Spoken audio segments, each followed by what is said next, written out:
วัสดีครับวันนี้ครับอยู่กับอีสานยาปองครับพามาหาอยู่หากินครับใส่เบ็ดมาหลุนเมืองว่ามันสีมานบ่ไม้ธรรมชาติครับ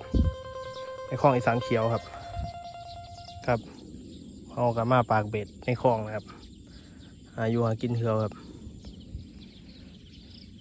สีมานบ่มานครับวันนี้มาหลุนกันครับครับคลองที่เขาใส่กับเป็นคลองอีสานเขียวครับยาวไปเลยครับ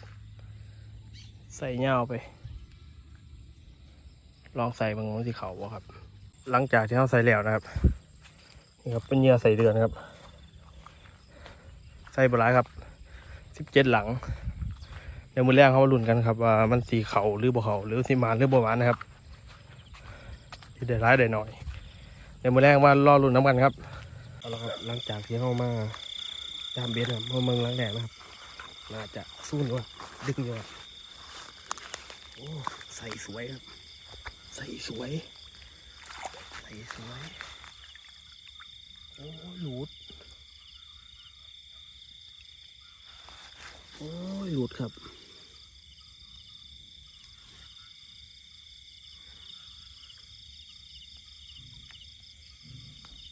ครับเอามาย่ามรอบนี้ก็ถือว่าบ่ได้ยั้งครับหลุดไปตัวหนึ่งครับเหงื่อเบิดพอดีหลุดไปตัวหนึ่งครับบ่ได้ยั้งครับนี่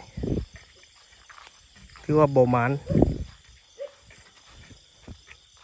เราก็มายามเสาอีกตัวหนึ่งนะครับทางเมืองว่าสิหมานบ่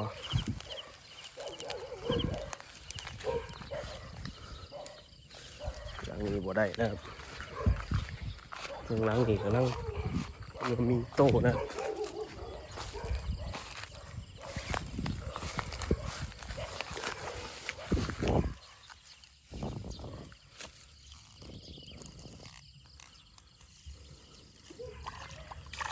ใส่สวยๆครับ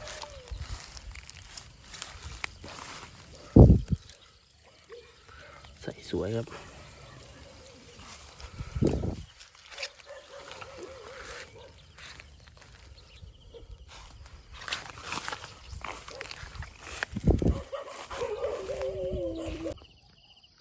นี่ครับแต้มสองกินเลยครับตัวนี้แต้มสอง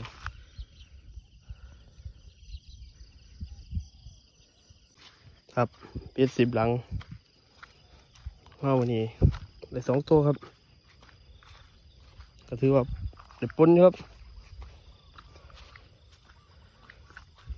หาขุดเหนียวมาใส่ใหม่ครับจากต้องใส่มาเลยเดี๋ยว2ตัวแค่นี้ครับเราติดตามตอนต่อไปครับ